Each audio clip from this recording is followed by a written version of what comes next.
tous, j'espère que vous allez bien. Je suis très contente de vous retrouver aujourd'hui pour une nouvelle vidéo. Alors aujourd'hui, je vais vous parler des 10 produits, 10 choses que je n'achète plus et qui m'ont permis d'économiser beaucoup d'argent. Aujourd'hui, je vais vous parler économie, mais toujours dans l'intérêt de notre santé. La première chose que je n'achète plus, c'est du démaquillant. Donc comme tout le monde, je pense, j'ai acheté des démaquillants pendant de nombreuses années, donc ceux qu'on pouvait trouver en grande surface.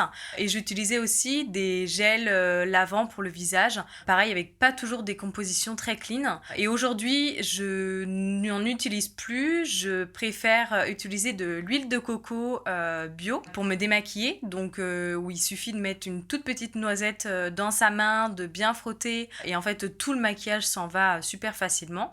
C'est économique, c'est simple, c'est plus sain pour la santé je trouve.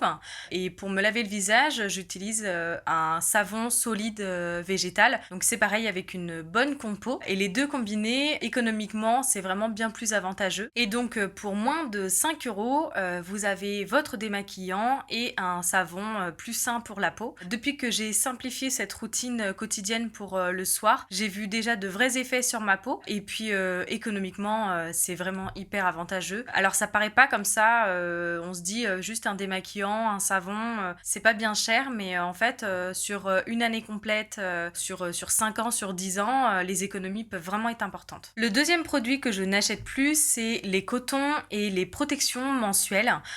Donc tout ce qui va être coton pour se démaquiller, je n'en ai plus depuis plusieurs années maintenant. J'utilise des cotons lavables que vous pouvez trouver partout en grande surface, dans tout plein de petites boutiques. C'est vraiment facile à trouver et c'est vraiment pas cher et durable forcément. Et en protection mensuelle, tout ce qui va être serviette hygiénique, je n'en utilise plus non plus depuis plusieurs années.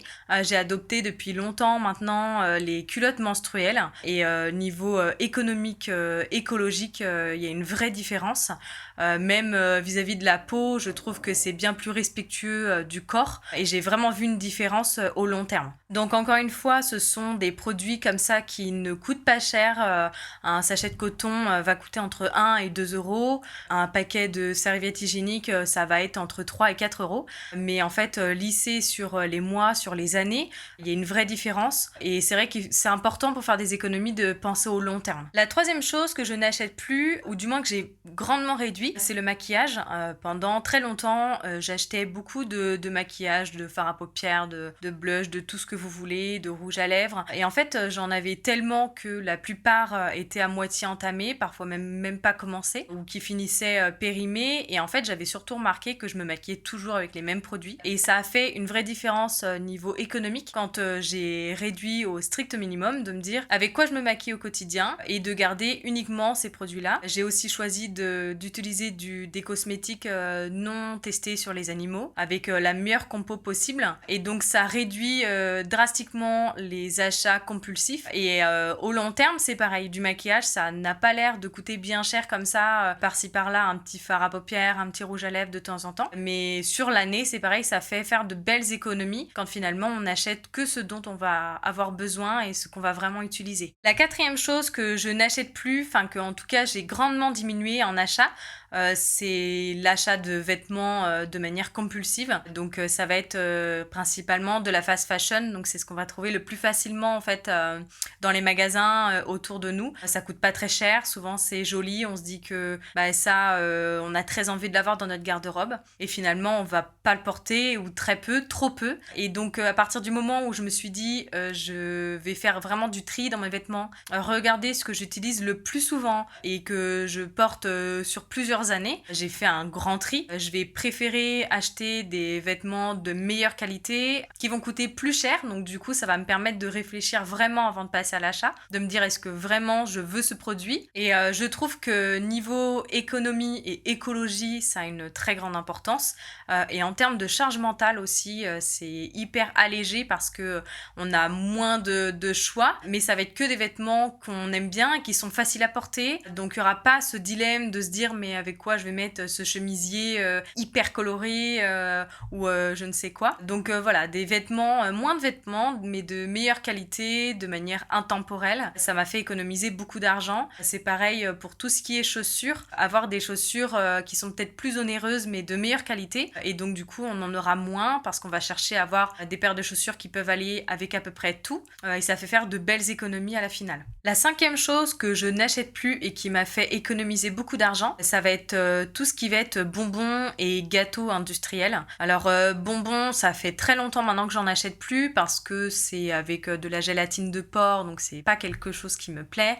Et puis c'est bourré de sucre, donc en fait c'est pas bon pour les dents, c'est pas bon pour la santé, c'est pas bon forcément pour les intestins, donc voilà. Et tout ce qui va être gâteau industriel, où là par contre pendant très longtemps j'en achetais à chaque fois que je faisais mes courses. Et donc ça pèse quand même sur le budget final alimentaire dans le mois. Et depuis que j'en achète plus et que j'ai décidé de faire mes propres gâteaux moi-même, mes recettes moi-même, donc avec des ingrédients bruts, la facture est bien moindre. On fait de belles économies, c'est meilleur pour la santé, meilleur pour le portefeuille. Et vraiment sur l'année, ça vous fait économiser des dizaines d'euros. Ce qui m'a permis aussi de faire de belles économies, c'est de ne pas acheter le dernier iPhone. Donc là pour le coup, ça fait économiser plusieurs milliers d'euros. Il y a beaucoup de personnes qui changent de smartphone tous les ans dès qu'un nouveau sort, mais les prix sont absolument exorbitants. Et malgré le métier que je fais actuellement qui nécessiterait pourtant d'avoir des bons téléphones très performants, la plupart du temps, mes smartphones, je les garde au moins entre 5 et 7 ans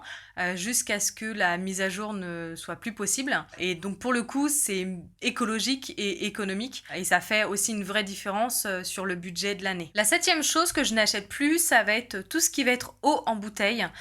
Donc là, pour le coup, je suis pas parfaite parce que par contre, je vais acheter des boissons quand même en canette ou quoi que ce soit. Mais pour le coup, pour l'eau spécifiquement en bouteille, je n'en achète plus depuis longtemps.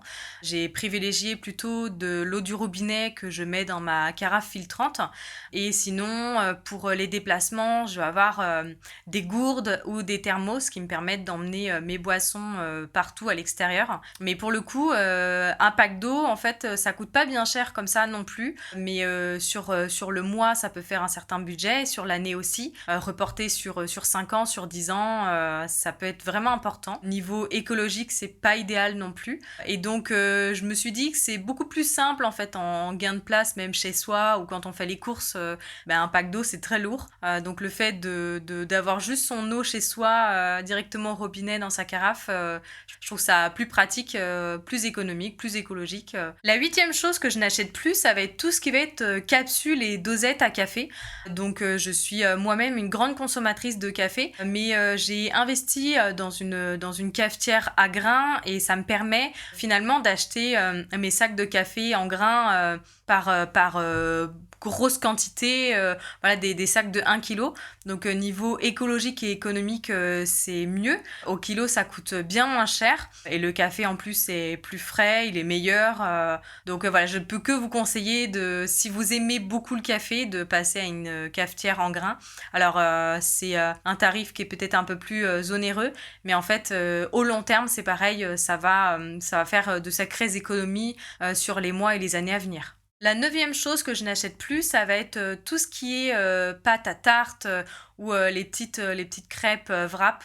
Donc pendant très longtemps, pendant des années, j'ai acheté quotidiennement à chaque course des pâtes à tarte parce que c'est facile et il y a juste à dérouler, à garnir et à mettre au four. Mais finalement, on se rend pas compte, mais c'est pas si cher non plus en fait à l'achat sur le coup. Mais accumulé sur le mois et sur les années, finalement, ça fait un vrai coût économique. Alors que de faire sa pâte maison, ça demande très très peu d'ingrédients qui ne coûtent pas cher. Donc c'est plus sain, c'est plus économique.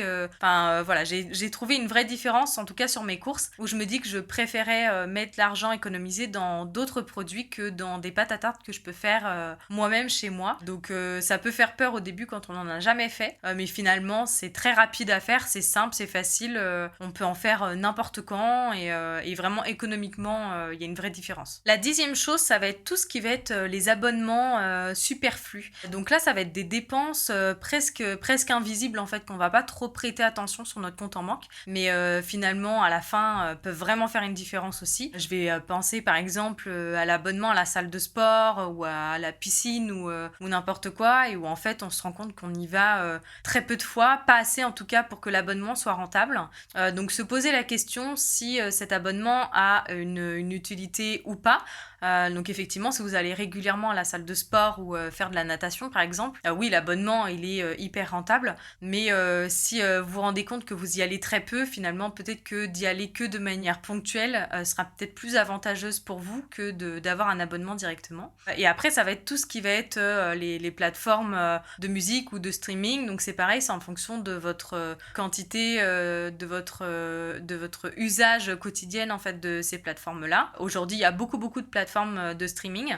Et peut-être que parmi ces plateformes-là, il y en a certaines que vous utilisez presque pas ou pas assez pour que ce soit pareil, que cet abonnement soit vraiment rentable. Donc voilà, de regarder en fait sur votre compte en banque tous ces petits abonnements un petit peu cachés, invisibles, que vous ne voyez plus, mais qui au final, même s'ils coûtent pas cher comme ça sur le mois, sur l'année ou sur 5 ans, sur 10 ans, il faut toujours essayer de penser au long terme. Ça peut vous coûter beaucoup d'argent. Alors voilà pour ces 10 choses que je n'achète plus et qui m'ont fait économiser beaucoup d'argent. Donc quand j'ai regardé sur le long terme, sur les mois, sur les années, tout ce que j'ai pu économiser en arrêtant d'acheter ces produits-là, sans rogner sur mon confort, j'ai vraiment été contente d'avoir fait ces choix-là. Alors aujourd'hui, il y a encore des achats où je sais que je pourrais faire mieux, que je pourrais m'en passer, que je pourrais les remplacer. Donc j'y travaille encore. Je vous encourage à essayer de faire de votre mieux dans les achats, réfléchir sur quels achats vous pouvez vous passer ou remplacer pour qu'au long terme vous puissiez faire des économies. Mais en tout cas, ces 10 choses que je n'achète plus m'ont permis d'économiser beaucoup d'argent sur les années et continueront de me faire économiser beaucoup d'argent sur les années à venir. Et voilà, c'est la fin de cette vidéo. J'espère qu'elle vous aura plu ou qu'elle vous aura donné des idées, ou peut-être que c'est des produits que vous n'achetez déjà plus. N'hésitez pas à me le dire en commentaire, je serai très contente de vous lire et de répondre à chacun d'entre vous. D'ailleurs, si mon contenu vous plaît, n'hésitez pas à vous abonner, c'est le meilleur soutien qui soit. J'ai été très contente de vous retrouver et je vous dis à la semaine prochaine pour une prochaine vidéo. En attendant, prenez soin de vous. Salut!